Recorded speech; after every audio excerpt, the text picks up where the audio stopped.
Halo semuanya. Hai. Kami dari Prodi Farmasi dan kali ini kami akan menampilkan drama yang berjudul Siapa yang Tanpa Dosa dari Kitab Yohanes bab 8 ayat 1 sampai 11. Sebelum itu izinkan kami untuk memperkenalkan diri kami. Halo semuanya. Perkenalkan, saya Blandisa Erisa Saputri sebagai narator. Perkenalkan, saya Tasnya Talamidi selaku perempuan yang berdosa. Dan saya Geni Riku sebagai Yesus. Halo semuanya, perkenalkan nama saya Gilbert Arifia sebagai ahli Taurat 1. Halo semuanya, perkenalkan saya Michelle Aurelia Ranesa sebagai ahli Taurat 2.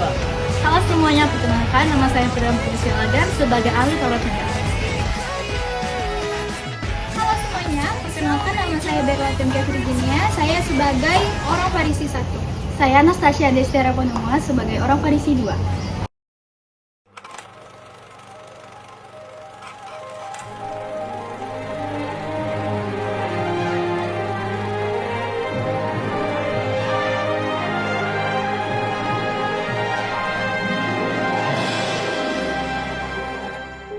Pagi itu, di tengah kota Yerusalem yang sangat sibuk, Yesus datang kembali ke bait Allah.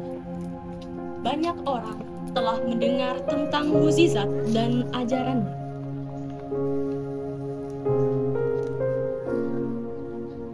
Mereka berbondong-bondong ingin mendengar perkataan yang menyenangkan hati.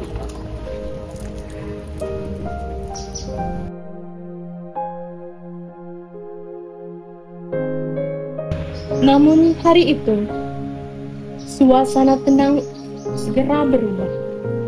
Akan ada pelajaran besar tentang dosa, pengampunan, dan kasih Tuhan. Damai sejahtera bagi kamu semua. Siapa yang mencari kebenaran, datanglah kepada Bapa melalui aku. Guru, lihat, mereka mulai mengikuti engkau. Mereka haus akan kebenaran. Namun, tidak semua orang senang padamu, Guru. Para pemuka agama itu iri padamu karena banyak orang percaya padamu. Di sudut lain bait itu, beberapa orang Farisi dan ahli Taurat sedang bersekongkol. Mereka ingin menjebak Yesus dengan pertanyaan yang sulit. Pertanyaan yang bisa membuatnya dituduh melanggar hukum. Mereka membawa seorang perempuan yang baru saja kedapatan berbuat dosa. Dengan penuh kemarahan dan suara keras, mereka menyeretnya ke hadapan Yesus. Guru, perempuan ini tertangkap basah berbuat zina. Hukum Musa mengatakan bahwa perempuan seperti ini layak dilempari batu hingga mati. Kami ingin tahu apa yang engkau katakan, Yesus dari Nazaret. Apakah engkau setuju dengan hukum itu? Pertanyaan itu bukan pertanyaan biasa. Mereka ingin menjebak Yesus. Jika Yesus berkata, "Jangan hukum dia," maka mereka akan menuduhnya melawan hukum Musa. Tetapi jika ia berkata, "Hukum dia," maka ia akan kehilangan citra kasih dan belas kasihan. Tuhan, aku tahu aku berdosa. Tapi tolong jangan aku mati, Tuhan.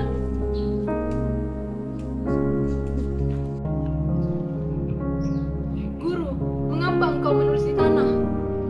Yesus tidak langsung menjawab. Ia menulis di tanah seolah ingin mengingatkan mereka bahwa setiap manusia punya catatan dosanya sendiri.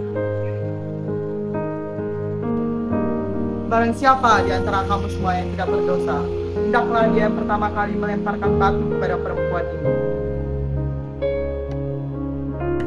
Semua orang terdiam. Tidak ada satupun yang berani mengangkat batu mereka. Aku juga berdosa. Aku tidak layak mati. Aku juga tidak bersih di hadapan Tuhan. Dan satu persatu mereka meninggalkan tempat itu.